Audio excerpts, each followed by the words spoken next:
Bismillahirrahmanirrahim.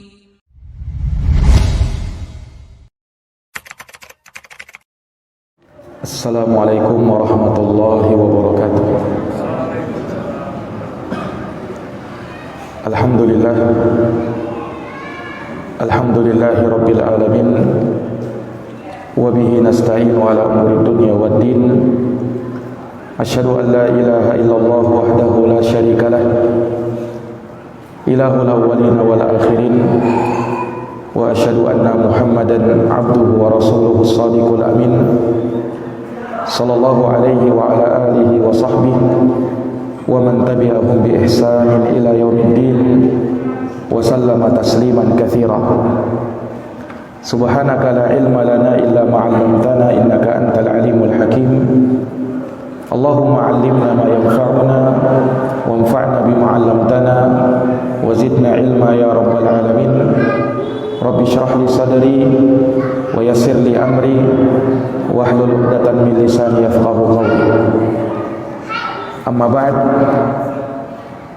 Ma'asyiral muslimin wal muslimat, hadirin wal hadirat, Bapak Ibu, saudara-saudari, jamaah salat maghrib yang dimuliakan oleh Allah Subhanahu wa taala.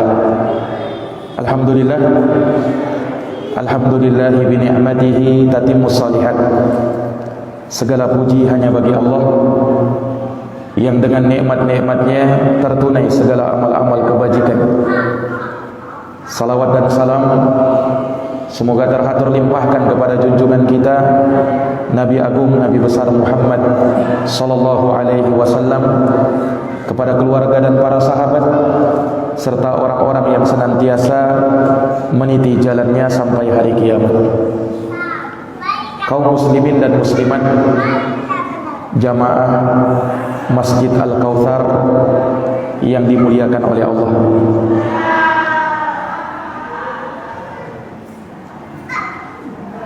Banyak dari manusia yang mempunyai idola. Terkadang dia mengidolakan pemain sepak bola misalnya. Ada juga yang mengidolakan para artis, aktor, pemain film, dan lain sebagainya.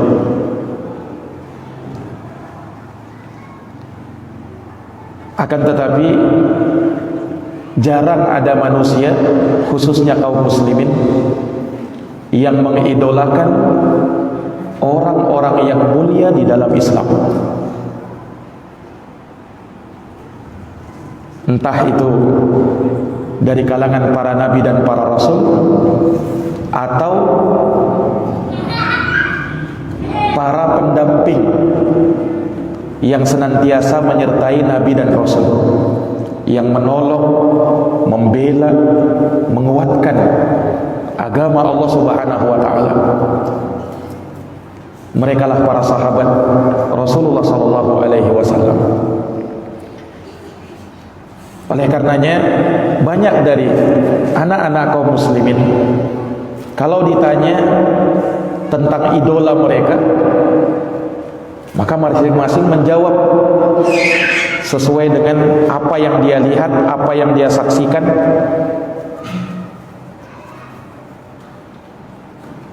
Entah itu dari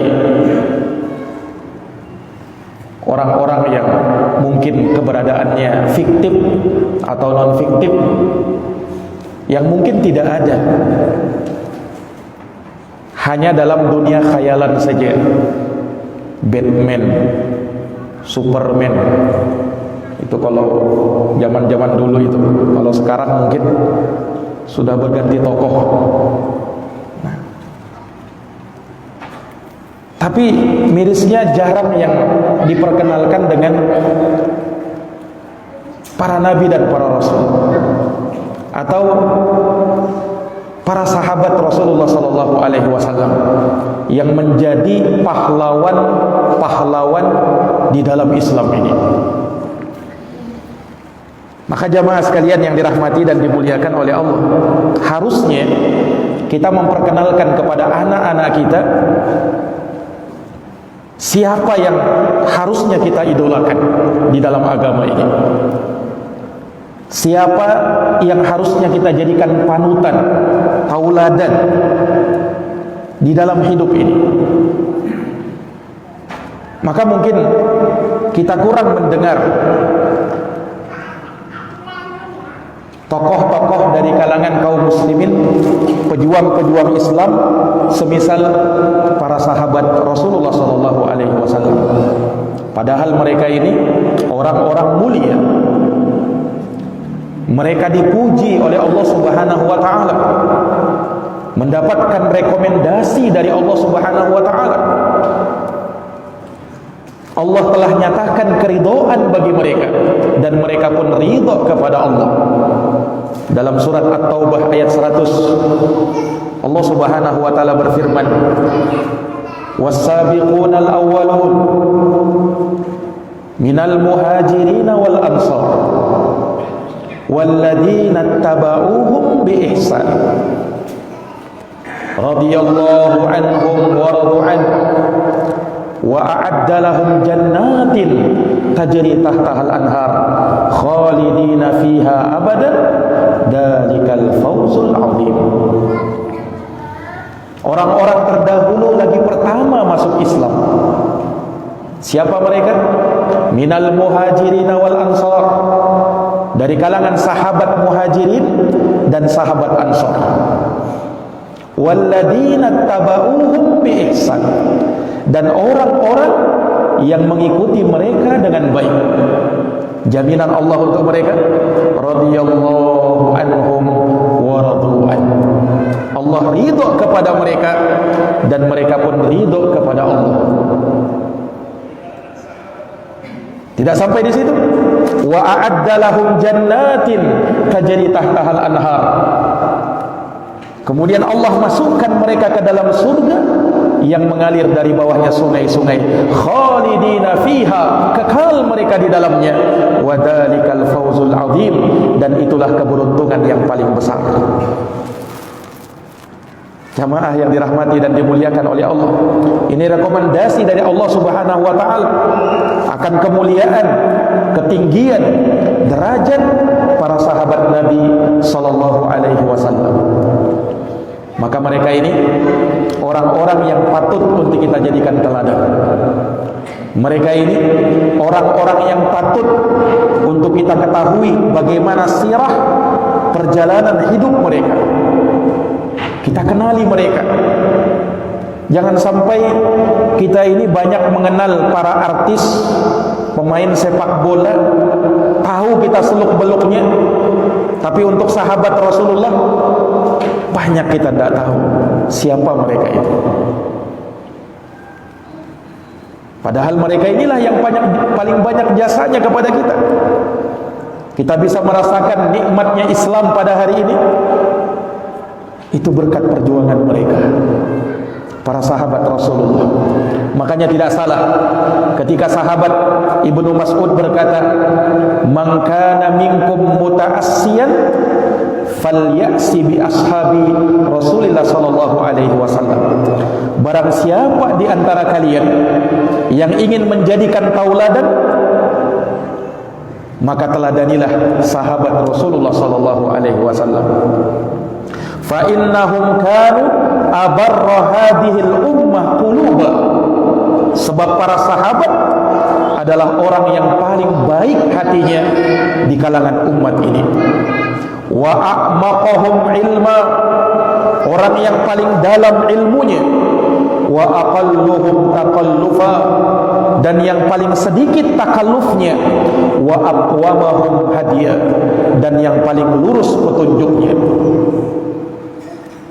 Mereka lah orang-orang yang terbaik yang dipilih oleh Allah Subhanahu wa taala untuk menemani Rasulullah sallallahu alaihi wasallam. Maka daripada itu kata beliau, fa'rifu lahum fadlahum, kenali keutamaan mereka, wattabi'uhum fi atharihim, kemudian ikutilah jejak-jejak mereka, fa innahum kanu 'alal hudal mustaqim, sebab mereka itu adalah orang-orang yang berada di atas petunjuk yang lurus. Ini para sahabat Nabi sallallahu alaihi wasallam.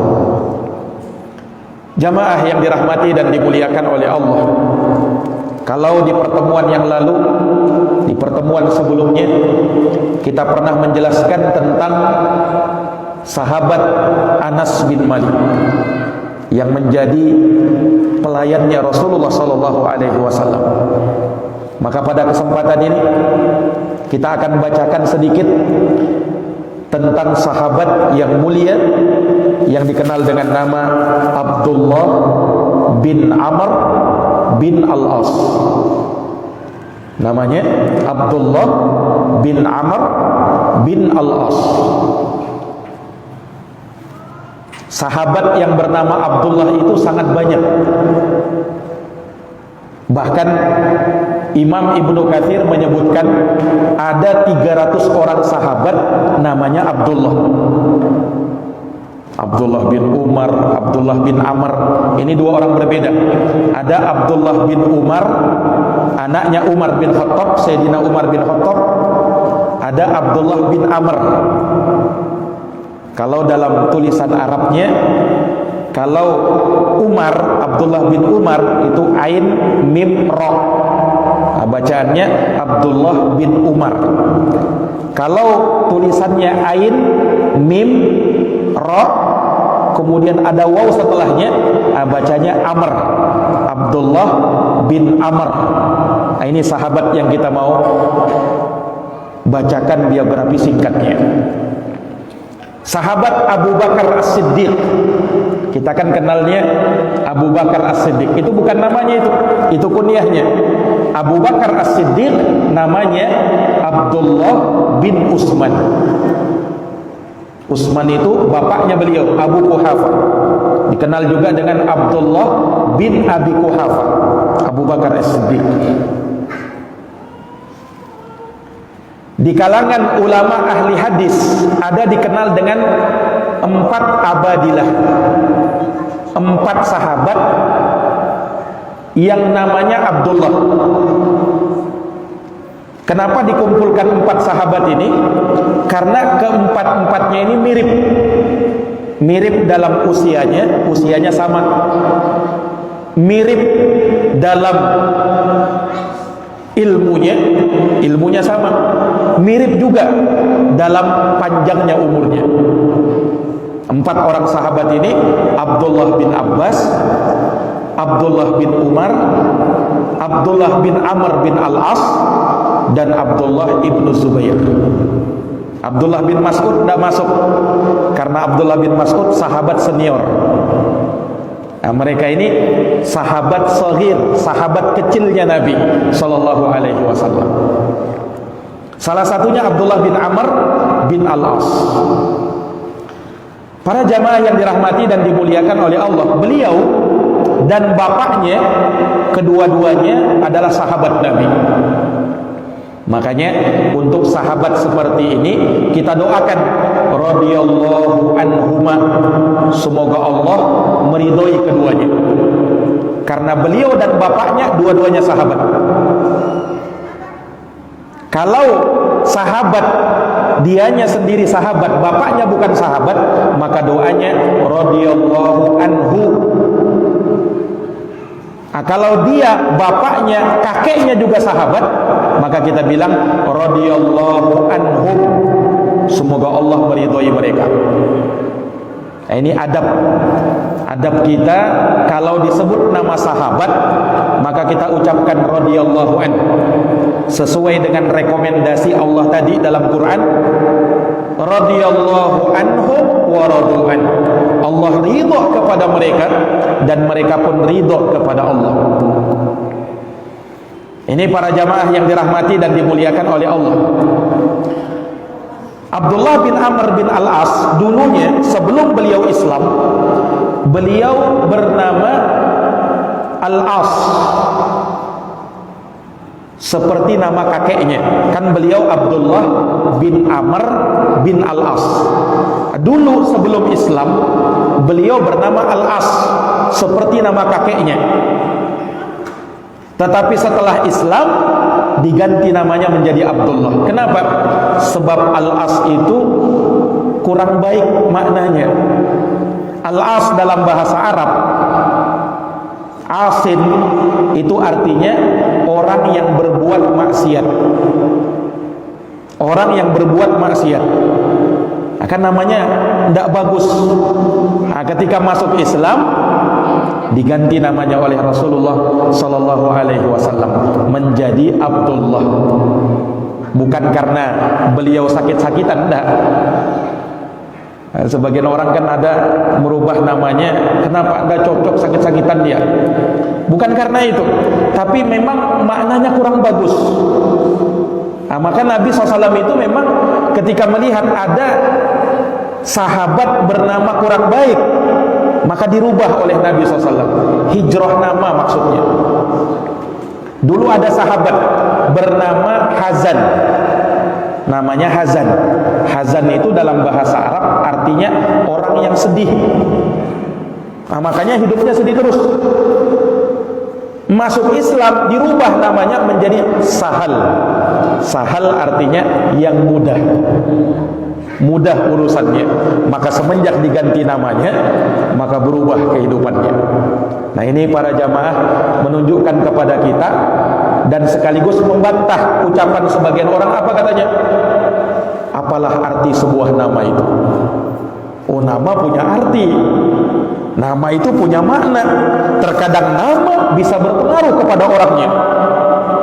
Sekalipun tidak jarang juga ada orang bernama Soleh, Soleh namanya, tapi akhlaknya nauzubillah. Ada orang bernama Shadiq. Shadiq artinya orang yang jujur, tapi dia dikenal sebagai pendusta ulung. Ada juga yang begitu. Tetapi ulama mengatakan nama itu doa.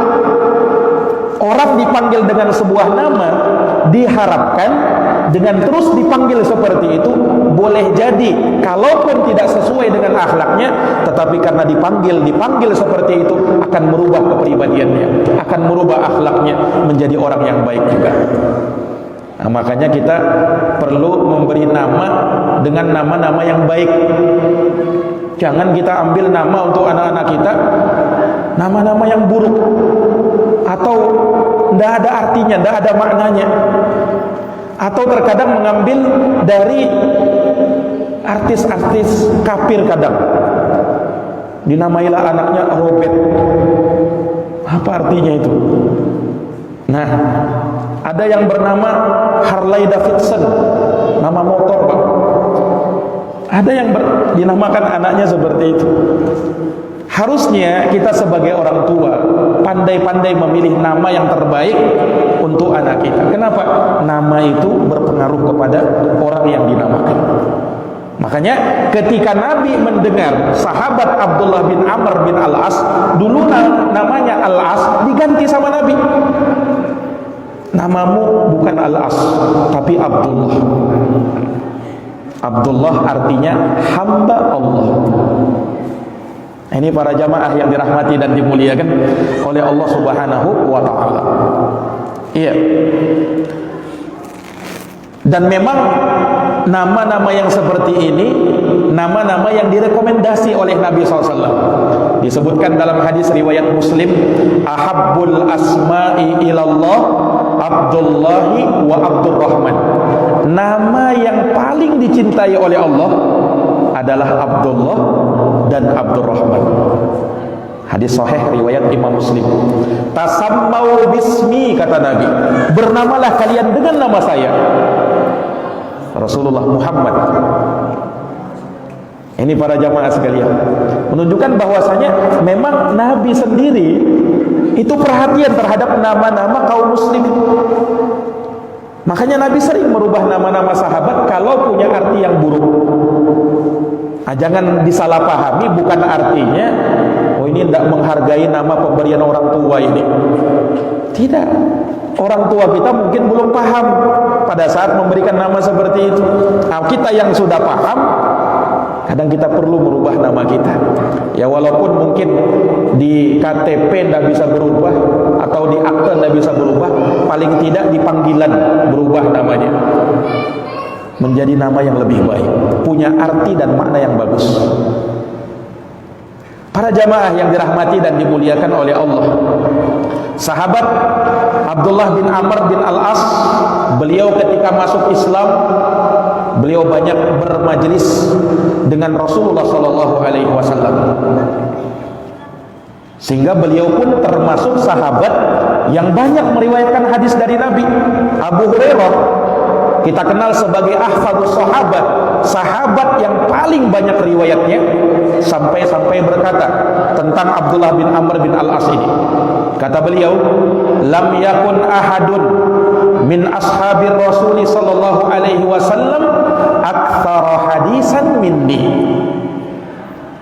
Tidak ada seorang pun dari sahabat Nabi yang paling banyak hadisnya kecuali saya, kata Abu Hurairah.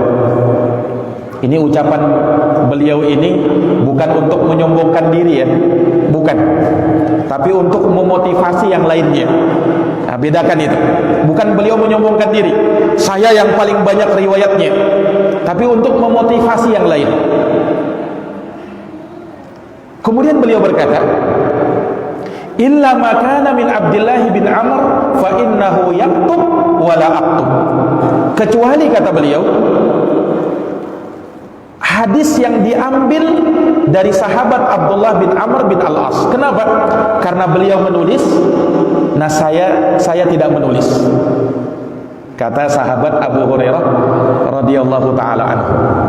Nah, ini menunjukkan kepada kita jamaah sekalian yang dirahmati oleh Allah, sahabat Abdullah bin Amr ini punya banyak riwayat dari Nabi sallallahu alaihi wasallam. Bahkan beliau punya sahifah shadiqah.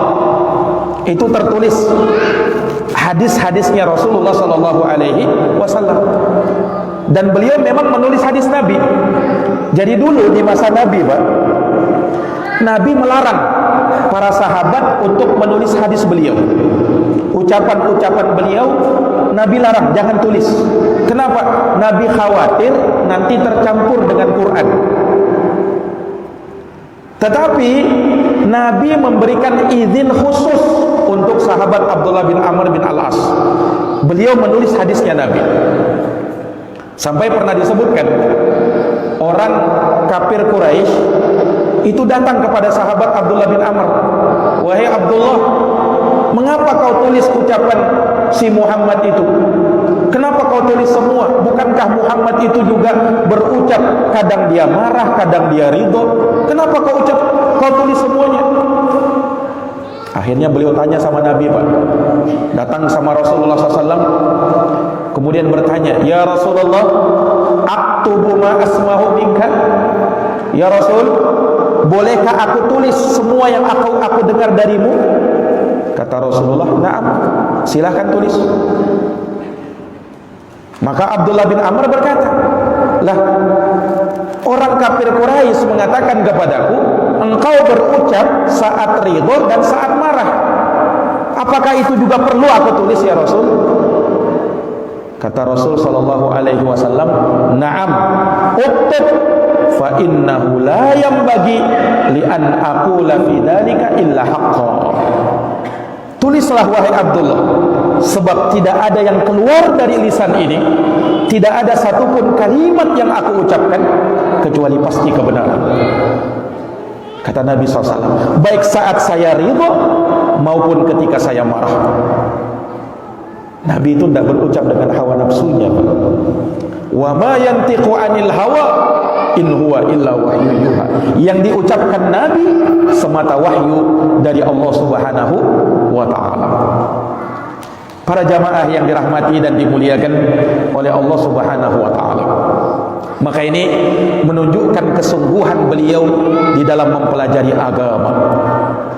Sahabat Abdullah bin Amr bin Al-As, semangat belajar agama. Inilah yang patut dicontoh, inilah yang patut ditiru oleh orang-orang kaum muslimin pada masa ini. Dia wajib mempelajari agamanya. Rasulullah pernah bersabda, "Talabul ilmi faridatun ala kulli muslim." Menuntut ilmu, kata Nabi, itu wajib atas setiap muslim. Mempelajari agama Allah Subhanahu wa taala, semangat untuk menghadiri majalisul ilm, majelis-majelis agama yang dibacakan di dalamnya qala Allah wa qala Rasul, firman Allah dan sabda Rasulullah. Subhanallah, dengan itulah akan menambah iman kita, menambah takwa kita kepada Allah Subhanahu wa taala. Mungkin kita lupa diingatkan di majelis ilmu dengan peringatan-peringatan, sehingga membuat hati kita menjadi lembut, sehingga membuat kita takut untuk melakukan kemaksiatan, sehingga membuat kita termotivasi untuk melakukan amal ibadah kepada Allah Subhanahu wa taala. Itulah gunanya kita menghadiri majelis-majelis ilmu. Para jamaah yang dirahmati dan dimuliakan oleh Allah, sahabat Abdullah bin Amr bin Al-As ternyata bukan hanya sahabat yang semangat dalam menuntut ilmu, tapi beliau juga semangat dalam mengamalkan ilmu agama. Inilah konsekuensi setelah kita dapat ilmu.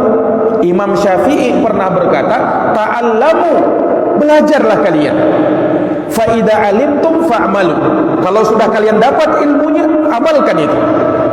Karena ilmu menuntut amal. Ilmu tanpa diamalkan itu menjadi ilmu yang tak bermanfaat. Inilah yang Nabi berlindung darinya. Allahumma inni a'udzubika min ilmin la yanfa'. Ya Allah, aku berlindung kepadamu dari ilmu yang tidak bermanfaat. Bagaimana itu ilmu yang tidak bermanfaat? Ilmu yang tidak diamalkan, sebatas untuk menambah pengetahuan saja, menambah wawasan saja, tapi nol dari pengamalan. Ini tercela yang seperti ini. Setelah kita berilmu, wajib bagi kita untuk mengamalkan ilmu yang telah kita dapatkan. Nah, sahabat Abdullah bin Amr ini contoh di dalam hal tersebut. Makanya sahabat Abdullah bin Amr, beliau itu dikenal dengan sebutan Abidus Sahabah, ahli ibadahnya sahabat. Abdullah bin Amr ini dikenal dengan Abidus Sahabah, ahli ibadahnya sahabat. Bagaimana itu? Pak, jangan kaget. Sahabat Abdullah bin Amr ini itu menghatamkan Quran tiap malam. Berapa juz, Ustaz? 30 juz. Bukan juz 30 aja. 30 juz tiap malam seperti itu. Sahabat Abdullah bin Amr ini, kuatnya beliau membaca Quran itu. Dan itu kan memang tidak heran, di kalangan sahabat yang seperti itu biasa mereka. Makanya pernah diriwayatkan dari Sayyidina Utsman bin Affan, beliau pernah berdiri sholat malam, dalam satu rakaat beliau khatamkan Quran. Sayyidina Utsman bin Affan itu, sampai orang-orang tanya, "Wahai Utsman, bagaimana caranya kau bisa menghatamkan Quran itu? Hanya dalam berdiri satu malam, tidak capek? Tahannya itu." Nah, bukan sedikit itu baca Quran 30 juz itu. Apa kata beliau? Kalau hati sudah dipenuhi dengan kecintaan kepada Al-Quran, maka tidak terasa itu. Capek itu tidak ada rasanya itu, hilang semua itu. Lau tahrut qulubuna ma syabi'na min kalami rabbina. Kata beliau, andaikan hati ini suci, andaikan hati ini suci, niscaya kita tidak akan pernah merasa kenyang, kita tidak pernah merasa cukup untuk membaca firman Allah Subhanahu wa taala, ayat-ayat suci Al-Qur'an. Ini para jamaah yang dirahmati dan dimuliakan oleh Allah. Jadi beliau ini khatam Quran tiap malam. Sahabat Abdullah bin Amr bin Al-As. Tapi ketika melihat semangatnya seperti itu, beliau dipanggil sama Nabi sallallahu alaihi wasallam. Dipanggil sama Nabi. Nabi tanya Abdullah bin Amr, "Wahai Abdullah, betulkah kamu menghatamkan Quran tiap malam?" Kata beliau, "Betul ya Rasul, aku khatamkan Quran tiap malam." Kata Rasul sallallahu alaihi wasallam kepada beliau, "Iqra' bihi fi kulli syahrin." Wahai Abdullah, jangan seperti itu. Kau khatamkan Quran dalam sebulan. Jangan tiap malam. dalam sebulan, kata Nabi. Kata Abdullah, ya Rasul, saya ini seorang pemuda, saya ini masih kuat, aku mampu lebih daripada itu ya Rasul. Kata Rasul, iqra bihi fi kulli 20. Kalau begitu sudah, kau baca, kau khatamkan dalam 20 hari. Abdullah bin Amr mengatakan, ya Rasul, saya mampu, saya lebih mampu untuk itu, lebih daripada itu ya Rasul. Kata Rasul, kalau begitu iqra bihi fi kulli 10. Kau khatamkan Quran tiap 10 malam. Lagi-lagi Abdullah bin Amr mengatakan, saya mampu lebih dari itu ya Rasul. Kata Rasul, kalau begitu iqra bihi fi kulli 3. Kalau begitu kau khatamkan Quran dalam 3 hari, dan jangan lebih kurang daripada itu. Kalau mau khatamkan Quran, paling sebentarnya 3 hari, dan jangan kurang daripada itu. Jadi Nabi SAW melarang untuk menghatamkan Quran itu dalam satu malam. Kenapa? Bukannya Nabi SAW melarang sahabat untuk semangat baca Quran, tidak. Tapi kata para ulama, Quran itu selain kita baca, kita pun harus tadabburi, kita pun harus meresapi maknanya. Nah, kalau baca dalam 1 malam, kira-kira bisa enggak meresapi maknanya itu? Walaupun kan mereka sahabat orang Arab, paham mereka dengan ucapan Allah Subhanahu wa taala dengan ayat-ayat Quran, tetapi untuk meresapi maknanya itu tentu kurang. Maka kata Nabi, ya paling fullnya kamu baca, kamu bisa khatamkan 3 hari lah dalam 1 malam. Apa namanya? 3 hari lah kamu khatamkan Quran itu, jangan dalam 1 malam. Lihat. Tapi poinnya di sini kita bisa melihat betapa semangatnya sahabat Abdullah bin Amr untuk membaca Quran. Ini kan pengamalan ini. Jadi di malam hari beliau membaca Quran. Di siang harinya bagaimana? Di siang harinya beliau puasa dahar. Saumud dahar. Pernah dengar, Pak? Saumud dahar itu puasa tiap hari. Tidak pernah dia berbuka. Pokoknya di siang hari selalu puasa. Ini namanya puasa dahar. Lebih hebat dari puasanya Nabi Daud. Kalau Nabi Daud puasa Daud, sehari puasa, sehari berbuka. Nisfud dahar, puasa setengah tahun. Sehari puasa, sehari berbuka. Abdullah bin Amr puasa dahar, puasa setahun penuh, tidak pernah berbuka di siang harinya. Mendengar itu, lagi-lagi sahabat Abdullah bin Amr dipanggil sama Nabi. Dipanggil sama Nabi. Lihat. Wahai Abdullah, kamu puasa dahar, kamu puasa tiap hari. Kata beliau, betul ya Rasul, aku puasa tiap hari. Aku masih muda ya Rasul, aku kuat untuk beribadah. Kata Rasul, wahai Abdullah, sum salasata ayyam fi kulli syahrin. Wahai Abdullah, jangan seperti itu. Puasalah 3 hari dalam sebulan. Jangan tiap hari, 3 hari aja dalam sebulan, kata Nabi. Abdullah bin Amr berkata, ya Rasul, aku mampu lebih daripada itu. Kalau begitu, puasalah 2 hari dalam sepekan. Senin, Kamis. Puasanya Nabi SAW. Kata Abdullah bin Amr, ya Rasul, aku mampu lebih daripada itu. Luar biasa semangatnya beribadah. Apa kata Rasul? Sum siyama Daud. Kalau begitu, puasanya Nabi Daud. Abdullah bin Amr berkata, aku mampu lebih dari itu ya Rasul. Kata Rasul, tidak ada yang lebih baik dari puasanya Nabi Daud. Kalau mau puasa, paling fullnya puasa Nabi Daud. Kalau mampu, puasa Nabi Daud. Sehari puasa, sehari berbuka. Kata Nabi, puasa sunnah yang paling utama siyamu Daud. Puasanya Nabi Daud alaihi salam siyamu nisfid dahar, yaitu puasa setengah tahun. Karena sehari puasa, sehari berbuka. Maka itulah yang dipegang oleh sahabat Abdullah bin Amr bin Al-As. Ini kan sudah luar biasa juga. Jadi beliau radhiyallahu anhu dalam 3 hari bisa menghatamkan Quran. Kemudian siang harinya puasa Daud, sehari puasa, sehari berbuka. Ini para jamaah yang dirahmati dan dimuliakan oleh Allah. Jadi luar biasa ibadah beliau kepada Allah Subhanahu wa taala. Inilah yang menjadi figur dan tauladan kita, yang harusnya kita contoh, bahwasanya beliau bersemangat di dalam mengamalkan ilmu yang beliau dapatkan.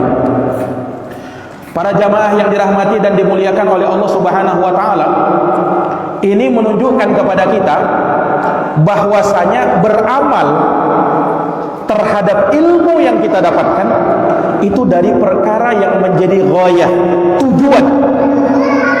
Itulah tujuan. Kalau ilmu, menuntut ilmu, wasilah, dia baru pengantar, bukan tujuan dia. Tujuan adalah mengamalkan ilmu. Jadi kalau cuma berhenti menuntut ilmu saja sampai di situ, belum itu. Sampai dia mengamalkannya, beramal dengan ilmu. Inilah yang senantiasa diminta oleh Nabi SAW. Beliau berdoa kepada Allah, Allahumma inni as'aluka ilman nafi'a wa rizqan thayyiban wa amalan mutaqabbala.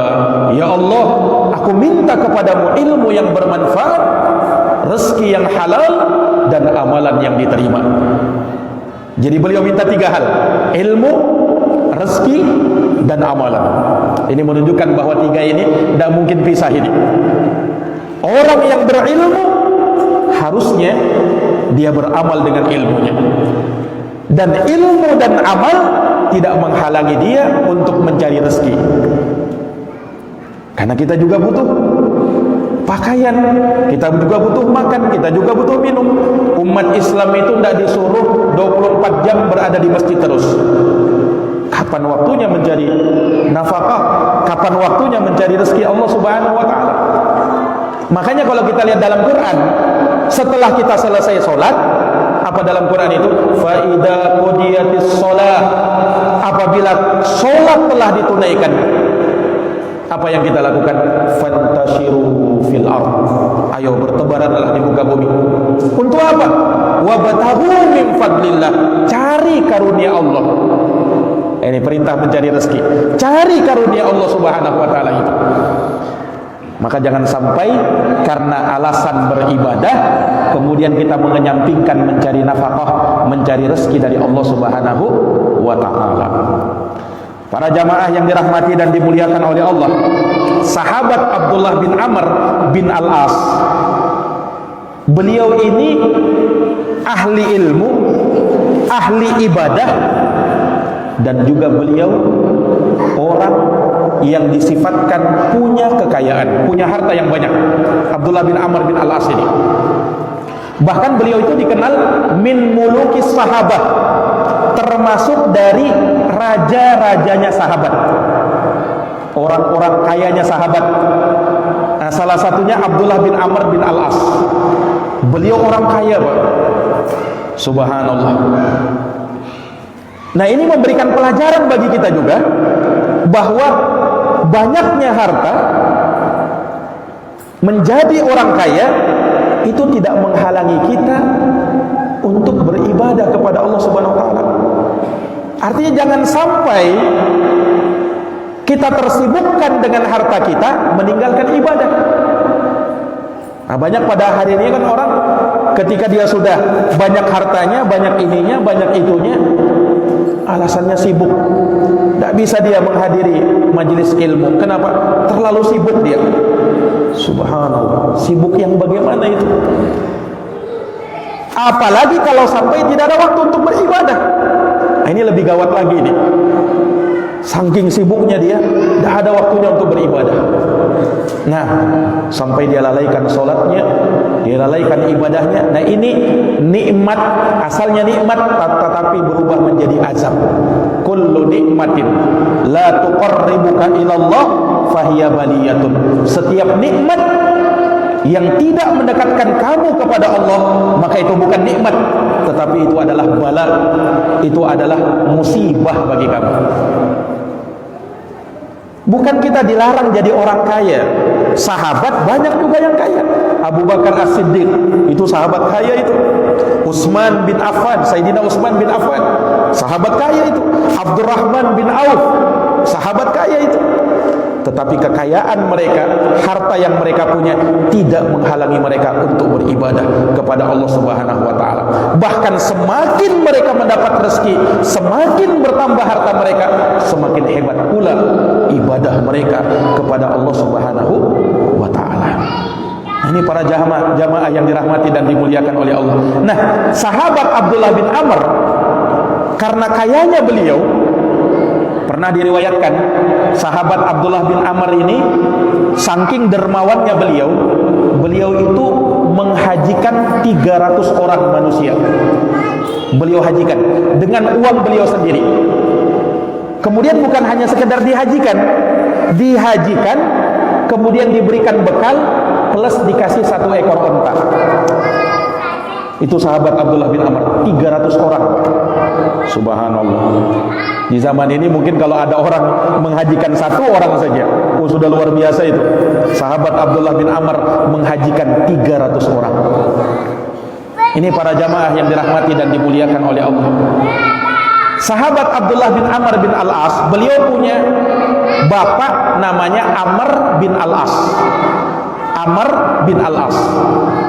Amr bin Al-As ini sahabat Nabi Sallallahu Alaihi Wasallam, ya, yang beliau itu disebutkan dalam sejarah ketika beliau mau masuk Islam, beliau minta syarat kepada Nabi. Ya Rasulullah, ubayyuka, aku akan membaiatmu ya Rasul. Akan tetapi saya ini ya Rasul terlalu banyak dosaku kepadamu. Dulu di masa jahiliyah dulu, aku sangat ingin, cita-cita terbesarku adalah memenggal lehermu ya Rasulullah. Abdullah sahabat Amr bin Al-As terus terang, dulu di masa jahiliyah aku sangat ingin penggal lehermu ya Rasul. Dan ketahuilah ya Rasulullah, wajah yang paling aku benci dulu adalah wajahmu. Tapi sekarang ya Rasul, wajah yang paling aku cintai di dunia ini bukan keluargaku ya Rasul, tapi engkaulah ya Rasulullah. Subhanallah, berubah seperti itu. Wajah yang paling aku cintai ya Rasul adalah engkau.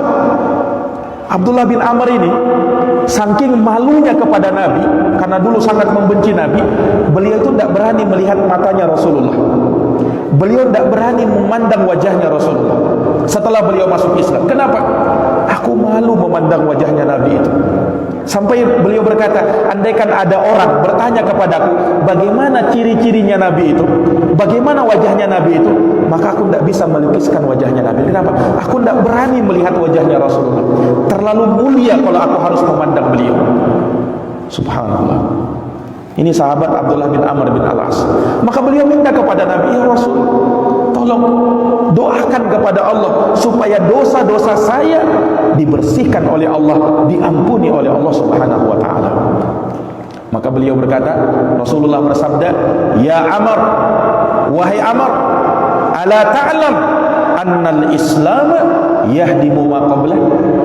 Wahai Amr bin Al-As, apakah kamu tidak tahu bahwa Islam itu menghapuskan dosa-dosa yang telah lalu? Kamu masuk Islam seperti kamu baru lahir, seperti bayi baru lahir, tidak menyandang dosa apapun. Dosamu sudah diampuni oleh Allah dengan Islamnya kamu. Subhanallah.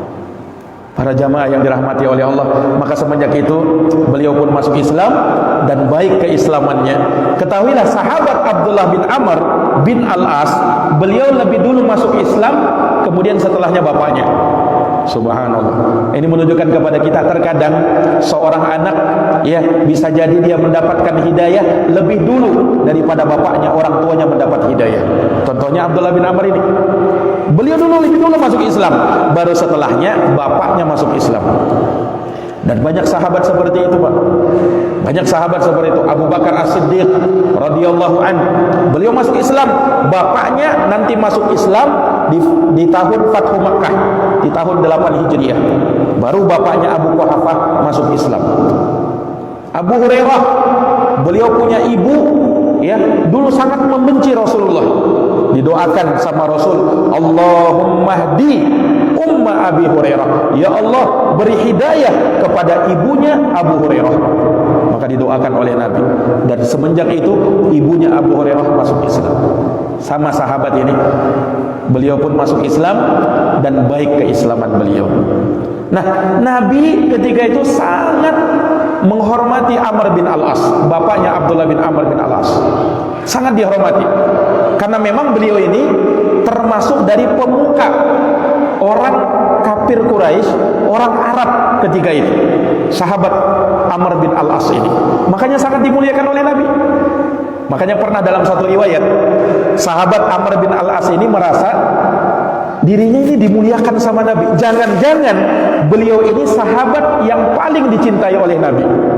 Maka beliau pernah bertanya kepada Nabi, "Ya Rasulullah, man ahabbun nasi ilaika?" Ya Rasul, siapa orang yang paling kau cintai?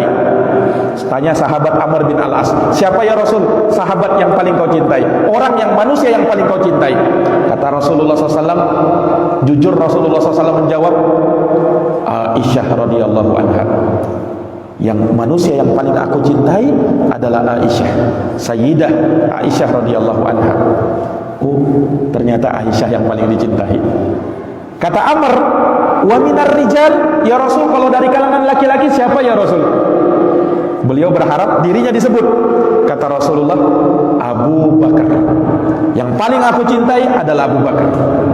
Summaman, siapa lagi ya Rasul? Beliau berharap mungkin saya yang kedua ini. Kata Rasulullah, summa Umar ibnul Khattab, Umar bin Khattab. Summaman Utsman, summaman Ali. Disebut oleh Nabi beberapa orang sahabat. Amr bin Al-As akhirnya menyudahi pertanyaannya. Beliau, jangan sampai saya ini orang yang paling terakhir dicintai oleh Nabi SAW. Subhanallah. Padahal beliau beranggapan saking baiknya Nabi kepada saya beranggapan jangan-jangan Nabi ini sahabat yang paling favorit, sahabat yang paling dicintai saya. Ternyata tidak. Sahabat-sahabat yang lain masih banyak. Subhanallah. Nah, ini para jamaah yang dirahmati dan dimuliakan oleh Allah. Maka pada intinya sahabat Abdullah bin Amr bin Al-As, tauladan kita, figur kita, qudwah kita dalam hal ilmu, dalam hal amal, dalam hal kedermawanan. Beliau dikenal sebagai abidus sahabah, ahli ibadahnya sahabat Rasulullah sallallahu alaihi wasallam. Maka mudah-mudahan kita bisa mengambil pelajaran darinya, mengambil hikmah darinya, dan semoga Allah Subhanahu wa taala menjadikan kita termasuk dari orang-orang yang bersemangat untuk menuntut ilmu, mempelajari agama Allah, dan bersemangat untuk mengamalkan ilmu yang kita dapatkan. Innahu waliyudzalika wal qadiru alaih. Kita akhiri dengan doa kafaratul majlis. Subhanakallahumma wa bihamdika asyhadu an la ilaha illa anta astaghfiruka wa atubu ilaik. Subhana rabbika rabbil izzati amma yasifun wa salamun alal mursalin walhamdulillahi rabbil alamin. Wassalamu alaikum warahmatullahi